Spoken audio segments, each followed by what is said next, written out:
Assalamualaikum warahmatullahi wabarakatuh. Perkenalkan, kami dari kelompok yang beranggotakan Anissa Lestari, Basari Singgi Pratama, Yandika Aprilianto, Muhammad Zafran Asyraf, dan Andre Aprilias. Di sini kami akan mereview buku Memahami Evaluasi Kebijakan dari Leo Agustino.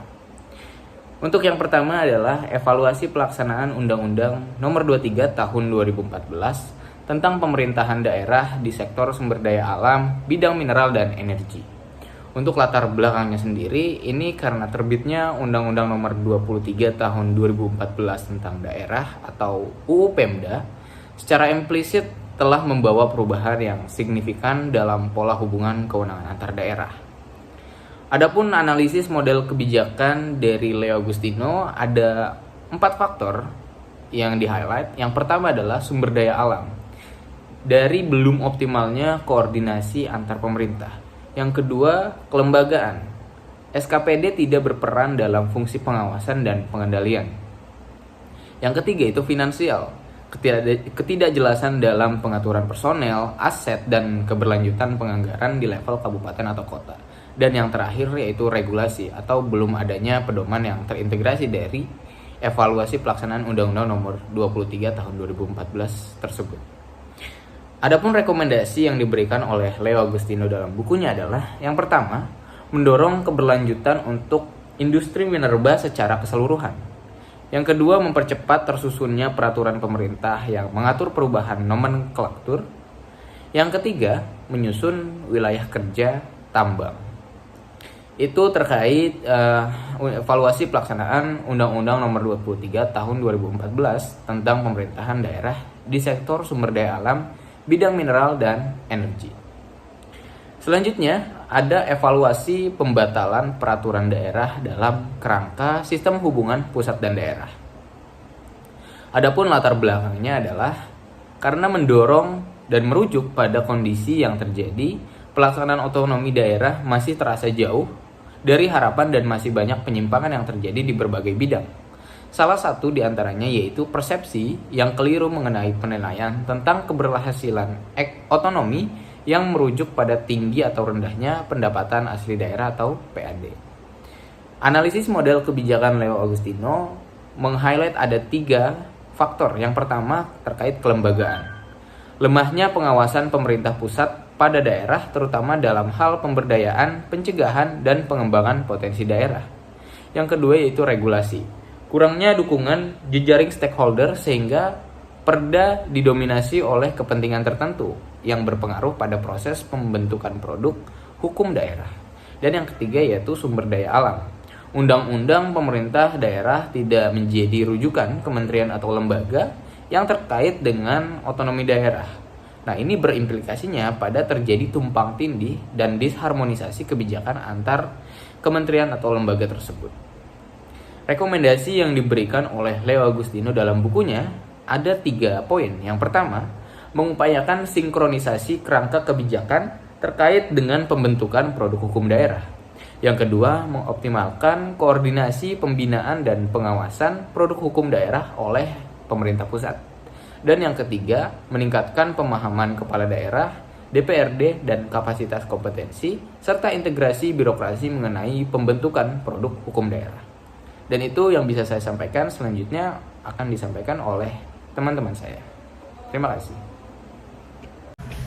Saya Muhammad Zafran Asyraf akan menjelaskan materi di bab 7 yaitu evaluasi reformulasi model haluan negara atau pokok-pokok haluan negara yaitu PPHN, yang dimana latar belakangnya yang pertama ada inkonsistensi perencanaan dan pelaksanaan pembangunan nasional dengan dihapuskannya kewenangan MPR untuk menetapkan.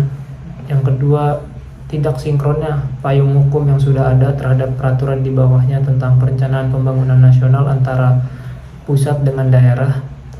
Yang ketiga yaitu belum bersinerginya sistem perencanaan pembangunan nasional yang dilakukan oleh lembaga-lembaga terkait. Kemudian berikutnya yaitu ada akar masalah, yang mana akar masalah ini terdapat dari masalah pokok latar belakang. Yang pertama ada perencanaan pembangunan yang telah dibuat tidak konsisten dengan pelaksanaan. Yang kedua, belum ada kesepakatan yang utuh dan menyeluruh tentang pentingnya gerakan masif yang sama dalam upaya membangun bangsa dan negara. Yang ketiga, belum berjalannya manajemen pembangunan nasional dan manajemen pemerintahan. Berikut rekomendasi kebijakannya, yaitu meningkatkan konsistensi perencanaan dan pelaksanaan pembangunan nasional, mendorong diterapkannya haluan negara sebagai rujukan haluan pembangunan dalam sistem perencanaan pembangunan nasional yang berkelanjutan, dan yang terakhir, melaksanakan manajemen pembangunan nasional dan manajemen pemerintahan. Kesimpulan dari latar belakang tersebut yaitu ada beberapa pokok permasalahan mengaburnya sistem perencanaan nasional dan daerah dalam jangka menengah serta panjang yang bersifat kontinu. Oleh karena itu, negara Republik Indonesia memerlukan haluan atau arah kebijakan pembangunan nasional yang terintegrasi, kontinu, dan berbasis partisipasi publik yang sekaligus menunjukkan kedaulatan rakyat. Mungkin hanya itu yang dapat saya sampaikan di materi bab 7 ini. Kurang lebihnya mohon maaf. Pada bab 8 adanya evaluasi daerah otonom baru atau BOD di Indonesia, yang dimana memiliki latar belakang yaitu merujuk Undang-Undang Dasar Negara Republik Indonesia tahun 1945, yang di dalamnya terdapat pemerintah daerah dapat mengatur dan mengurus sendiri urusan pemerintahannya menurut asas otonomi dan tugas pembantuan, yang dimana juga di dalam Undang-Undang Nomor 12 Tahun 1999 pemerintah pusat menerbitkan Peraturan Pemerintah Nomor 129 Tahun 2000 yang mengatur bahwa daerah otonom induk dimungkinkan untuk membentuk daerah otonom baru atau BOD, yang dimana dari undang-undang tersebut ada beberapa alasan yang diminati kaitannya dengan pemekaran wilayah. Yang pertama, adanya keinginan menyediakan pelayanan publik yang lebih baik. Yang kedua, mempercepat pertumbuhan ekonomi penduduk lokal. Yang ketiga, ada penyerapan tenaga kerja secara lebih luas di sektor pemerintah dan pembagian kekuasaan di bidang politik dan pemerintahan. Jadi, di dalam latar belakang ini menyebutkan bahwa pelayanan akan lebih baik jika prinsip daerah otonomi itu dilakukan.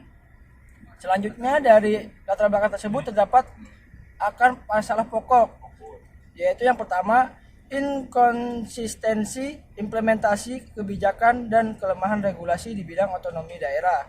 Yang kedua, daya tarik pemekaran DOB.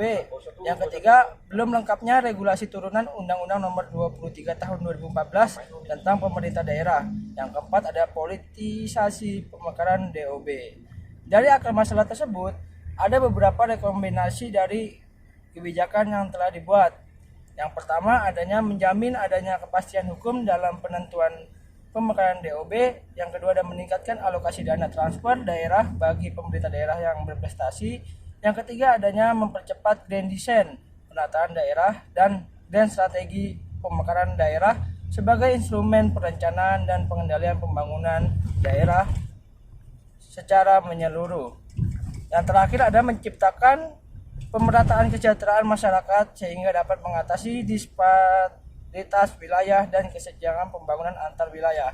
Jadi dari permasalahan tersebut ada beberapa rekomendasi kebijakan untuk mengatur evaluasi kebijakan tentang daerah otonom baru atau BOD di Indonesia. Kemudian ada evaluasi hubungan sinergis antar dan interlembaga negara. Untuk latar belakangnya sendiri dan juga permasalahan merujuk amandemen Undang-Undang Republik Indonesia tahun 1945, sistem politik Indonesia tidak lagi mengenal istilah lembaga tertinggi. Kemudian akibatnya bukan saja hubungan antar presiden dengan lembaga perwakilan atau DPR yang tidak efektif, melainkan juga hubungan inter lembaga negara yang kurang harmonis. Dan dapat dikerucutkan bahwa masalah pada evaluasi ini yaitu yang pertama, pelaksanaan amandemen konstitusi yang tambal sulam dan tidak utuh. Nah, untuk poin pertama ini dia masuk kepada teori dengan dimensi kelembagaan. Yang kedua, pemerintah dan DPR kurang memiliki political will dalam memperkuat politik legislasi. Nah, untuk poin 2 ini masuk ke dalam kategori regulasi dalam teori Leo Agustino. Yang ketiga, skema sistem pemilu dan kepartaian tidak didesain untuk memperkuat sistem presidensial. Poin ketiga ini masuk kepada regulasi. Dan yang terakhir, komitmen kebangsaan para penyelenggara negara dan elit masyarakat yang lemah. Nah, pada poin ini dia masuk ke dalam kategori sumber daya aparatur atau SDA. Sehingga upaya untuk mengatasi permasalahan ini yang pertama, melaksanakan amandemen konstitusi secara komprehensif, tidak tambal sulam dan utuh. Yang kedua, memperkuat kerjasama antar pemerintah dan DPR dalam politik legislasi. Kemudian yang ketiga, menyusun skema dan atau sistem pemilu serta sistem kepartaian yang didesain untuk menyelenggara negara dan elit kemasyarakatan. Kemudian yang terakhir, menguatkan komitmen kebangsaan dari para penyelenggara negara dan elit masyarakatan. Selanjutnya, saya Andra Apelias akan menjelaskan tentang evaluasi program revolusi mental guna meningkatkan sumber daya manusia yang berkualitas dan berdaya saing. Selanjutnya ada latar belakang atau permasalahan. Yang pertama, latar belakang di sini ada kurangnya pemahaman dan belum adanya persepsi yang sama tentang implementasi program revolusi mental dari kelembagaan. Yang kedua, kurang optimalnya peran dan fungsi lembaga yang menangani program revolusi mental. Yang ketiga, kebijakan implementasi sistem pendidikan nasional belum mendukung program revolusi mental. Selanjutnya itu ada upaya untuk mengatasi permasalahan. Yang pertama, meningkatkan pemahaman dan persepsi yang sama tentang implementasi program revolusi mental. Yang kedua, mengoptimalkan peran dan fungsi lembaga yang menangani program revolusi mental. Yang ketiga, mengembangkan kebijakan implementasi sistem pendidikan nasional yang mendukung program revolusi mental.